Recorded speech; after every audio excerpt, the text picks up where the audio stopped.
Episode 4. Hacker. Monday, July 13, 2037. 7 days before, Riz bit her lip, trying to hold it together. Nothing felt real. She wasn't even sure where they were. The room was gloomy, thick with the smell of old paper. Dog-eared protest signs caked the walls. Sign the Accra Protocol now. Read one. Another exclaimed, free energy is a human right. Another, the revolution will not be centralized. Paprika lay slumped on the couch next to her, cut, bruised and still comatose. She was holding Paprika's hand, squeezing it tight. Paprika looked beautiful, Riz thought. But she felt so bad. So very, very bad. She should have stopped Paprika and Carlos before they started with this. She knew the hack would lead to trouble. She told them, but she didn't convince them. She didn't know it would come to this.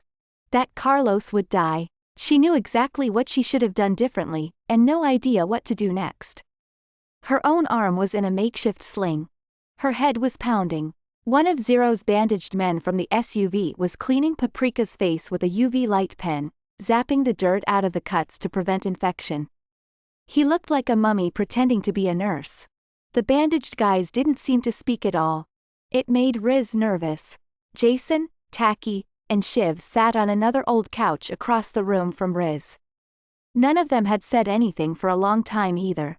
Eyes were wet and red. Bones weary with exhaustion. Taki's mascara was smeared across his face. A huge welt throbbed on the side of Shiv's face where the stealth had backhanded them. Jason stared at the floor. The news hovered above the wall beside them. The stream showed marshals cordoning off Broadside maps all over the Bay Area. The headline read, Teen Killed in Game Raids. The feed cut to Jason's house. Yellow security. Do not cross lines flickered around the perimeter. Riz tried to imagine what life would be like now, either on the run or in prison. How would she protect Paprika? She squeezed their hand harder. She had always cared for Paprika, like a big sister almost. But she felt something deeper now. A responsibility. She looked up as Zero walked in, eyeing the 5 young Broadsiders with compassion. We just heard that they rounded up your parents. Took them all in for questioning last night after it happened. Everyone was too numb to speak. Riz felt her heart sink a little lower. Zero paused, letting them take this news in for a second. I'm guessing they'll hold them in the cells under Proto HQ for a while. Maybe even until they find you. You're welcome to leave if you want. My advice would be to stay. The Broadsiders glanced at each other, searching for consensus. Nods and shrugs were exchanged. Nobody moved. My name is Zero, he said, Zero MC. I'm a musician and an activist. I was a hacker too once, but I wasn't as good as you guys. He looked at them with admiration. You'll need to offline Luminous if you want to remain here. We can't risk any possibility of them tracking you to this location. Stay off all your comms channels, all socials, apps, and disconnect all wallets. Do this now, please. Riz looked across at the others again. Jason nodded. One by one, they each shut off Luminous. Zero looked at Riz, motioning to Paprika. They didn't find their parents yet.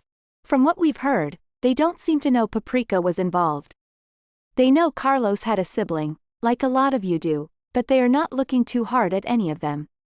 They are looking for someone they think is older, a man named Warhead. They think perhaps it was an alias Carlos used. Because Warhead was a temporary gamertag not associated with a real player account, we know it hasn't led them anywhere. Yet. Riz stared back at Zero, listless. She wasn't in the right frame of mind to think too much about any of this. Zero walked over to her. Any idea where Paprika's folks might be? Carlos basically was Paprika's folks, Riz responded with a shrug. Their mom's been gone some years now. Dad ain't around much. He used to work as a sysadmin at Proto but got laid off a while back. He goes deep a lot, with VR, you know? Zero nodded knowingly, in sympathy. The metaverse has been a very destructive technology for some. Carlos said he left Friday. Riz continued.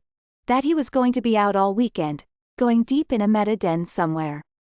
He won't even know until he comes out. Riz faltered, tripping over the words, her face contorting. Realizing how alone Paprika was, and how alone she felt without her best friend. She let out a deep shaky sigh, lowering her head as more tears fell. Zero squeezed Riz's shoulder. He looked up. Paprika was opening their eyes. Paprika looked around the room, confused. The worn-out couch they were lying on smelled like burnt toast. Their limbs ached and their head was throbbing. Riz, Jason, Shiv and Taki were sat around them, bandaged, and beat up. Paprika's brightly colored bone suit lay in tatters in one corner. It looked like a pile of crushed soda cans.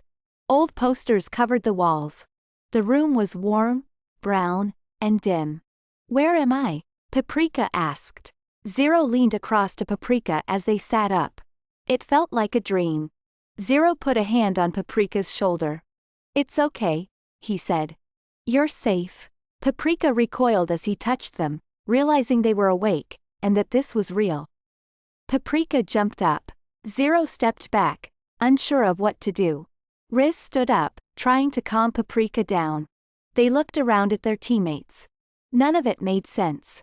Paprika tried to get their bearings. Tried to remember. Then Paprika saw their brother's face on the news screen.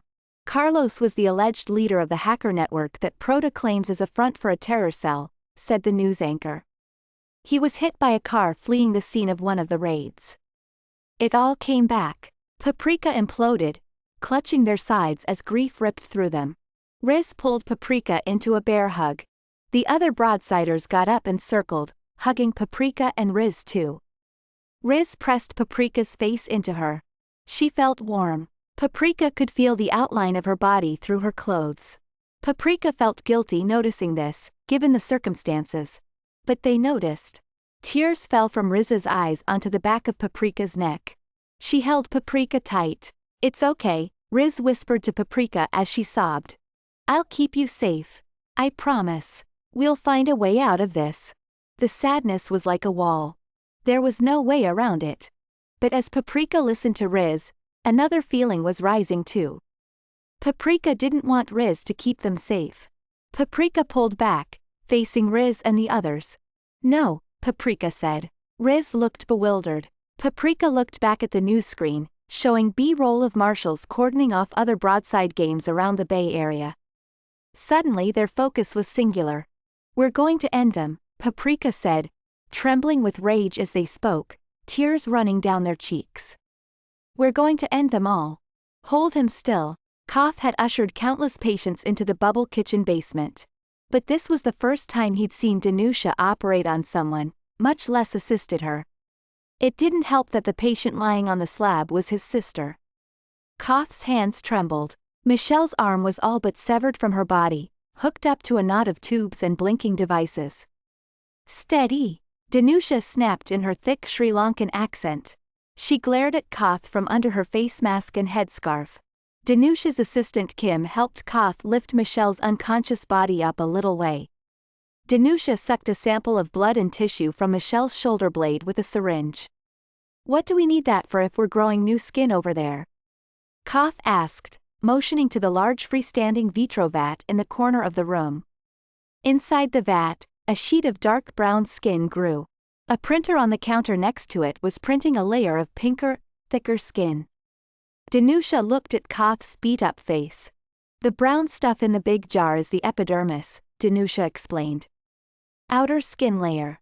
The pink stuff over there on the printer is the dermis, the deeper layer. But none of that stuff is gonna stick unless we take some original lymph and blood capillaries, which will fuse the 2 layers of new skin back to Michelle." Danusha gave the syringe to Kim, who brought it to the station by the vat and printer. Koth looked mystified. Danusha tried again. "You can't mix the new stuff into the old stuff, if the old stuff knows it's new stuff. So, you take some cells from the old stuff, add them to the new stuff, then the old stuff thinks the new stuff is actually old stuff. Make sense?" "Sort of," shrugged Koth. His head was still pounding from the fight with the marshals. His body ached from dragging Michelle through the alleys between the park and Bubble Kitchen. His stomach turned at the sight of his sister's lacerated arm.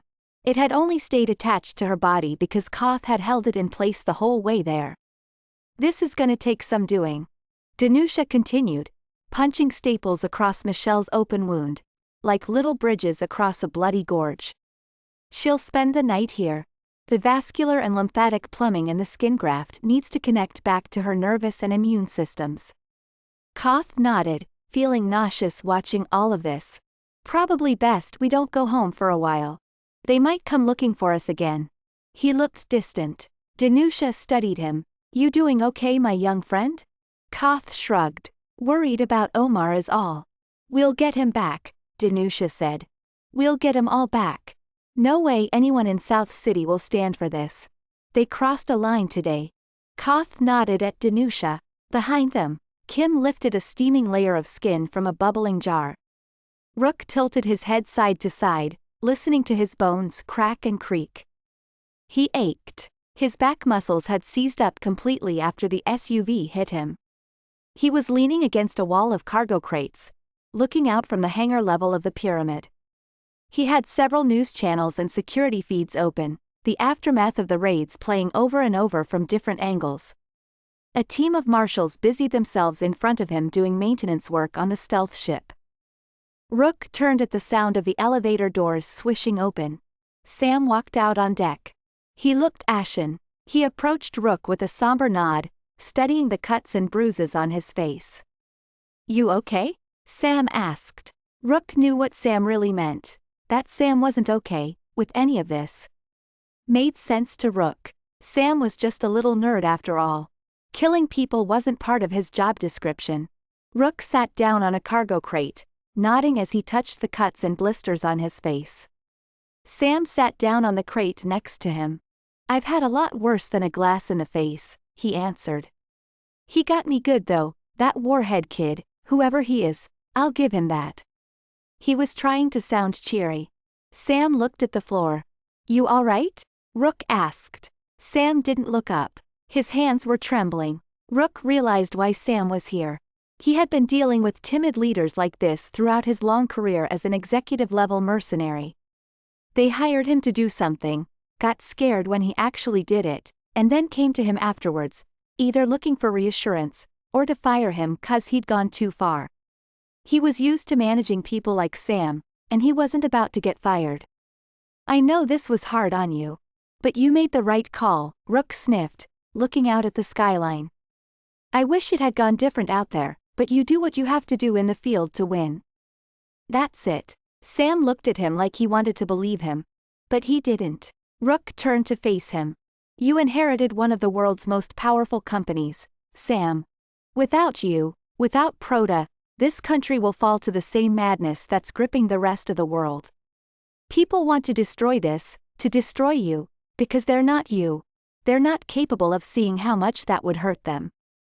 Kingdoms need walls. Sometimes, those walls must be defended. That's what we did. It sounded good. Rook almost believed it. But the truth was, he didn't care. When he was a kid, he remembered hearing George W. Bush say, if it feels good, do it. These were words he lived by. He had experienced the best things money could buy, and the most exhilarating things a person could get away with.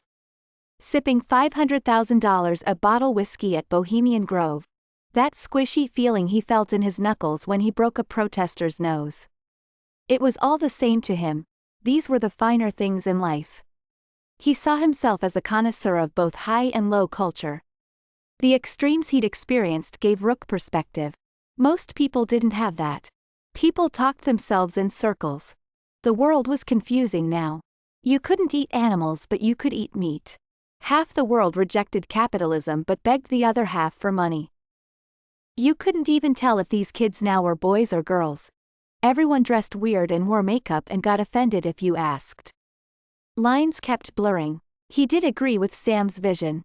He didn't like all this blockchain bollocks and preferred the idea of Proda being in control. As far as he was concerned, there was only one way to make that happen, and no blurred lines at all. It was their way, or the wrong way. Kill or be killed. Sam snorted, looking at the floor. He shook his head. The history of this company, the massacre. It's just, no one ever died on my watch before. Rook studied him. How old are you now? What? 25. Sam nodded. Rook shook his head. I'm 45. But the first time I saw someone die? I was 11. Sam looked at him, raising an eyebrow. When I was growing up. Back in London, Rook continued. A kid I was mates with. I still think about it a lot.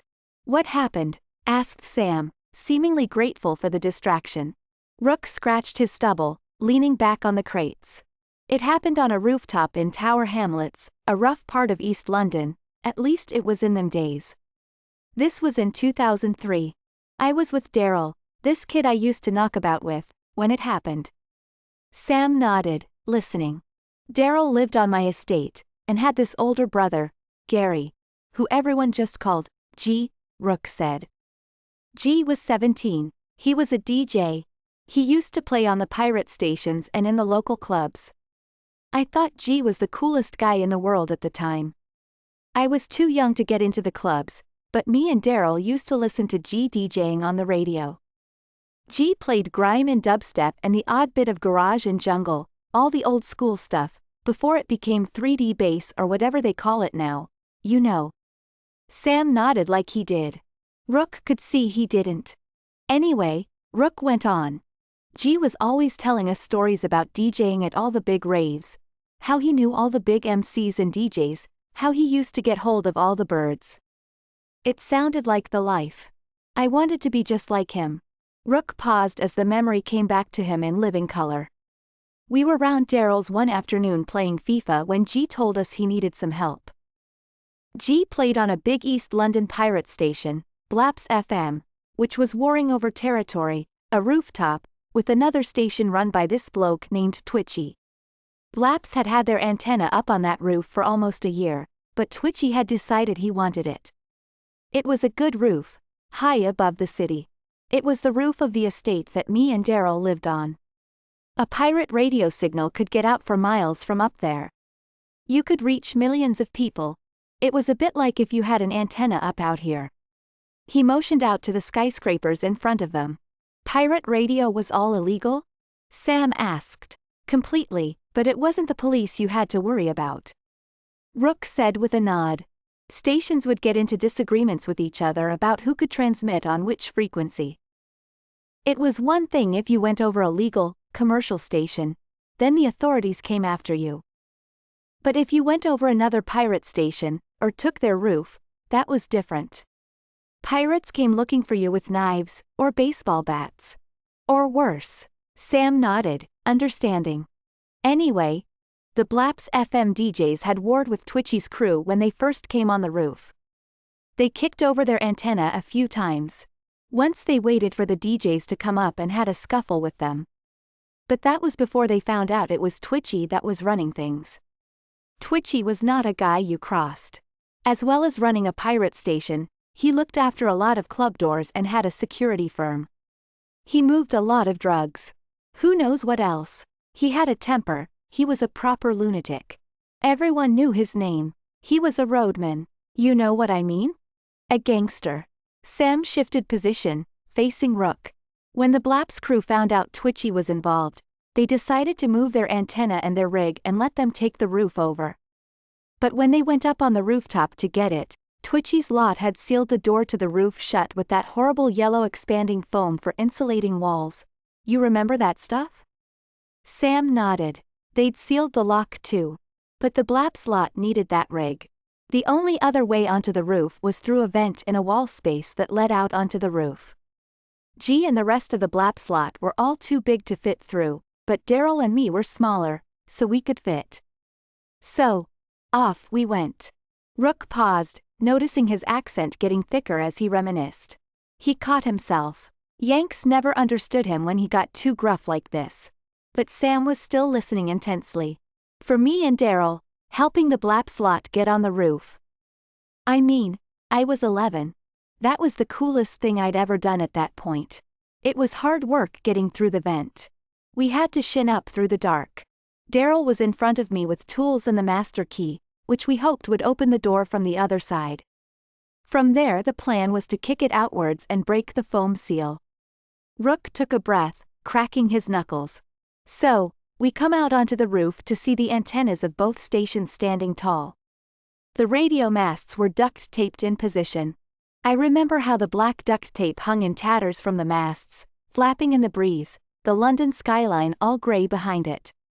Rook suddenly felt strange, like he was too exposed. He didn't usually share like this with people at work, much less with Sam. But he could see that Sam wanted to hear this. So, he went on. The master key worked on the door. We unlocked the bolt and from there we started kicking at the door to break the foam seal around it. It felt brilliant, he chuckled, proper adrenaline. We could hear all the Blaps lot shouting at us from the other side, like they were getting revved up. So, we kick harder. Finally, we boot the door inwards.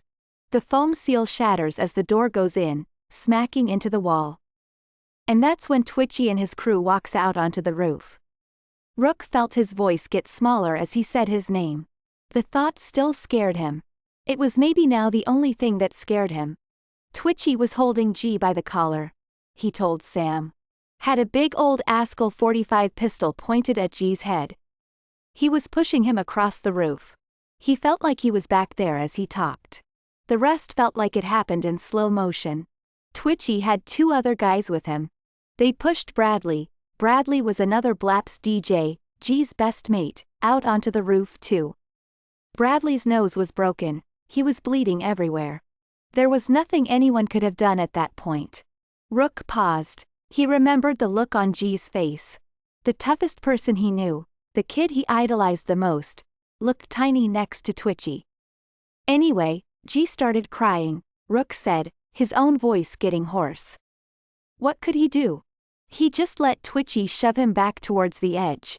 He was begging him. I remember Twitchy just shouting back, his face contorting. He had this nervous tic. That's where he got the name. I remember the sound of the wind. Daryl was screaming as Twitchy pushed his brother closer to the edge, but the wind was louder. Rook realized he was shaking. He looked up. Sam was wrapped. I'll never forget the look on G's face as Twitchy pushed him off the roof. The way the wind picked up suddenly and seemed to carry him for a second before he fell. Rook paused. And that was it. G was gone. Rook let out a breath, composing himself. Twitchy walks back past, looking at us all as he goes, waving the 45 at me. I was trembling. I couldn't move. Twitchy leaves. Me, Bradley and Daryl just stood there. Felt like hours. Just crying up there in the cold. We could hear all the sirens downstairs, but we couldn't move. We didn't want it to be real. Neither of them spoke for a minute. Sam was looking far into the distance, taking this in. Rook could see his plan had worked. Sam could feel how defenseless Rook had felt that day. Rook turned to face him. Reason I'm telling you this, Sam, is I swore back then I would never be in a situation like that again, he said. I would never be helpless like G was that day. No one would ever have that much power over me, or that much power over anyone under my wing. No one would ever trouble me like that again. And from school to boxing club and all the way through the army, SAS, private sector, that has been the one constant. I've seen it all. I've had to do horrible things. But I'm here, and they're not. He stood up, and squared up to Sam. Never let anyone make you feel that way. Never let them take control of you, of what's yours. And don't listen to any of their bleeding. All this hippie crap, it's a smokescreen, Sam. You're the king. This is your kingdom, and they need protecting whether they like it or not. These people out here are trying to destroy you. To destroy all of this. Sam looked up at him. He was listening, his eyes glassy. This is your rooftop, Sam. Rook said, pointing at the ground, then out at the skyline. And they want to take it. They are using these kids against you. But the world is black and white. There's right and wrong. There's life and death. You're either in control of what's happening to you, or you're dead. I don't want to hear anything from anyone about shades of gray. Sam nodded, like he needed to hear this. You did the right thing, Rook said again, nodding. Sam got up and looked out at the view, breathing deeply as he took this in. He turned, nodding at Rook as he let out a sigh. He walked back towards the elevators, swiping away the pictures of Carlos on the news as he passed. Episode 5. Outlaw. Tuesday, July 14, 2037. 6 days before, Zero had told Paprika sleeping would help, but the sadness felt the same. It was vast. It would always be there. Carlos was gone. The anger felt different today. It was sharper. It had developed intent and direction. It was the only motivation Paprika had to get out of bed at all. They trudged down the hallway through the late morning light, towards the safe house living room. Riz, Jason, Taki and Shiv were slumped on the couches, staring at news feeds. It didn't look like sleep had helped them much either. Anchors and pundits flush with opinions rambled in the wake of the raids. A headline scrolled across a picture of Jason's house. It read, "Broadside banned. Hackers still loose." Riz stood as Paprika shuffled in. "How you doing?" Riz asked. Paprika shrugged, wiping their nose.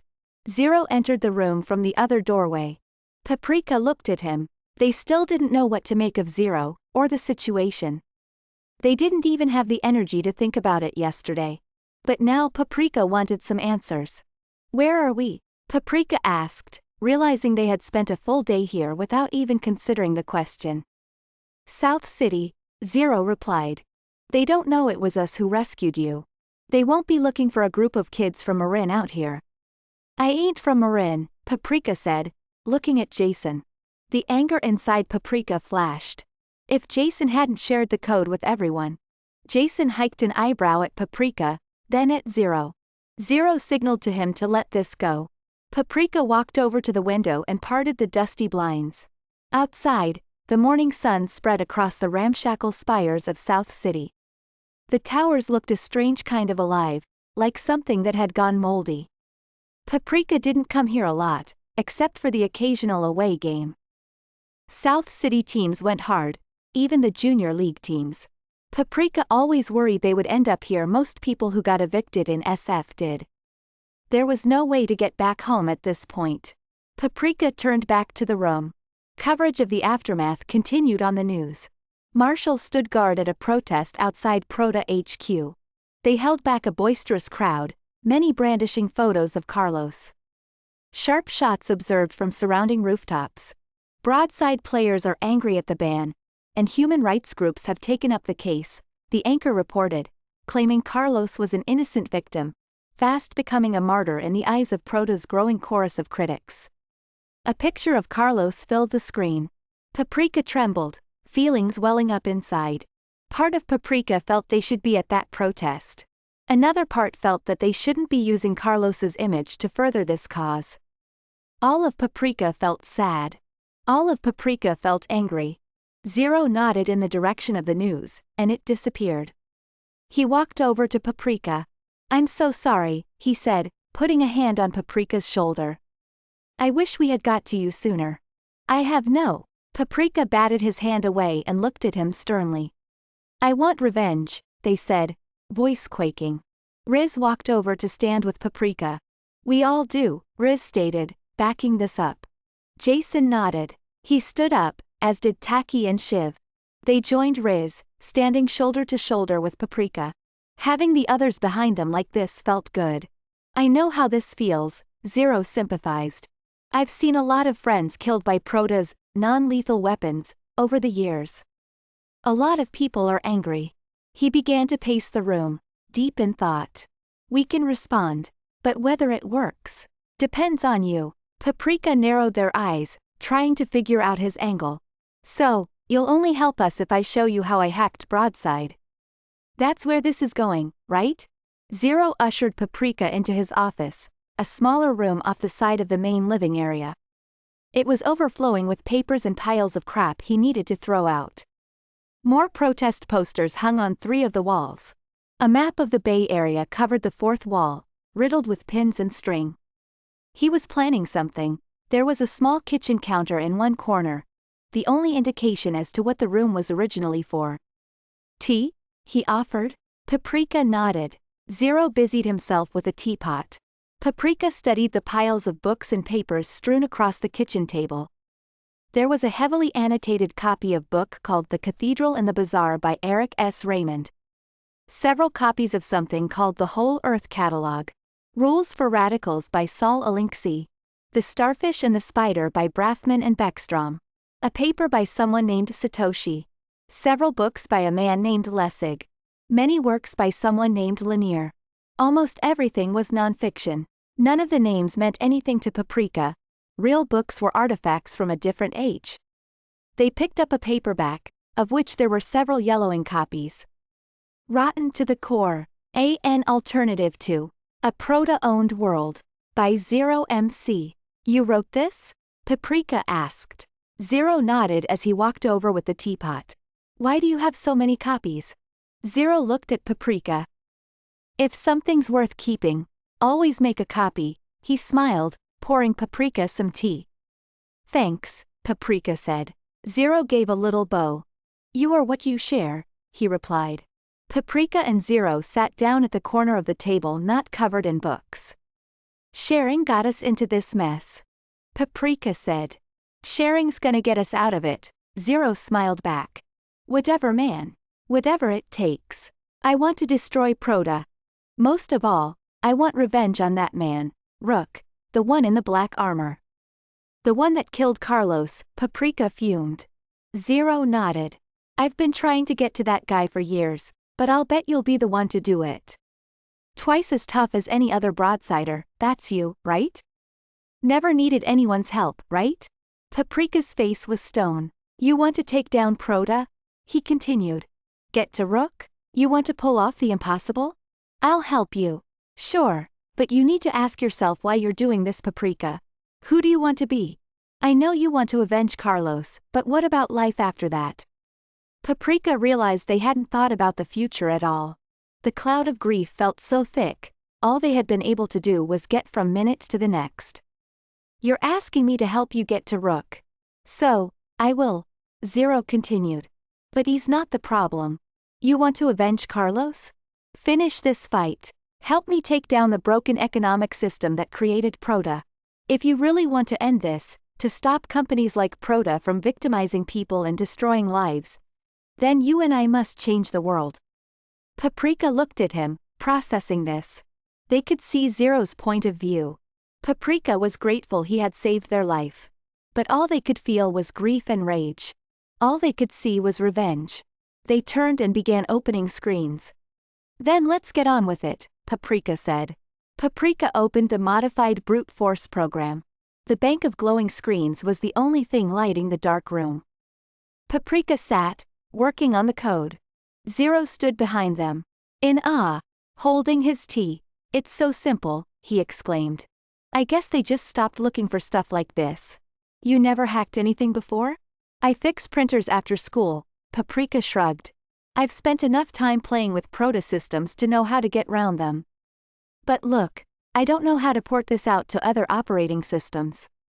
I don't think I can reconfigure all this by myself. Zero waved the problem away. You don't have to. We just need the raw code you use to brute force Broadside. The network will handle things from there. Who's the network? Paprika asked. The network is anonymous, made up of all kinds of people who disagree with the way Core and his cronies run things. We've been fighting Proto and their ilk for decades. Since before Core was born. He pointed to the eye in the hand logo on his shirt. Back in the day we used to call ourselves the Invisible Hand. But after the massacre in I-29, we realized having an identity was a mistake. He gazed past Paprika, old regrets washing over him. What are you going to do with this? Said Paprika. Zero began to pace the room. This hack doesn't just get round the flaws in your game, he explained. It exposes the flaws in society. People can use this code to print things they need. Solar panels. Vitrovats. Then they'll see how things can be without Proto. Without the old system holding them down. Paprika narrowed their eyes, taking this in. The old system being capitalism? Paprika asked. Zero smiled and shook his head as he gulped down the last of his tea. He put his cup down and turned to Paprika like he was delivering the closing remarks in a court. I think markets are great for a lot of things.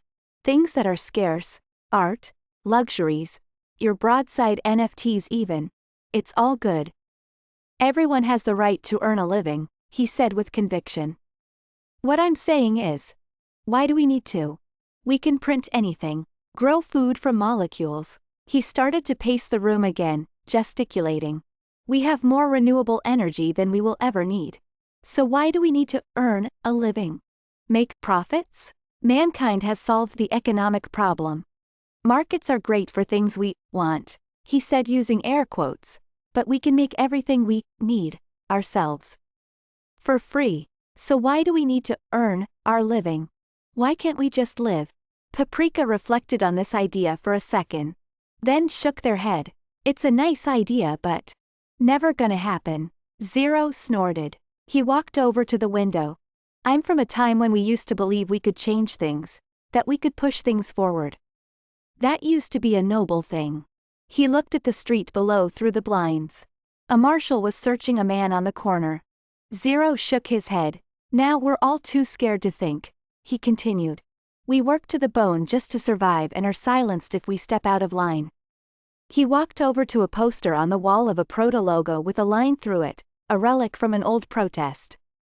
He pointed a finger at it. We're all slaves, owned by men who never created anything themselves.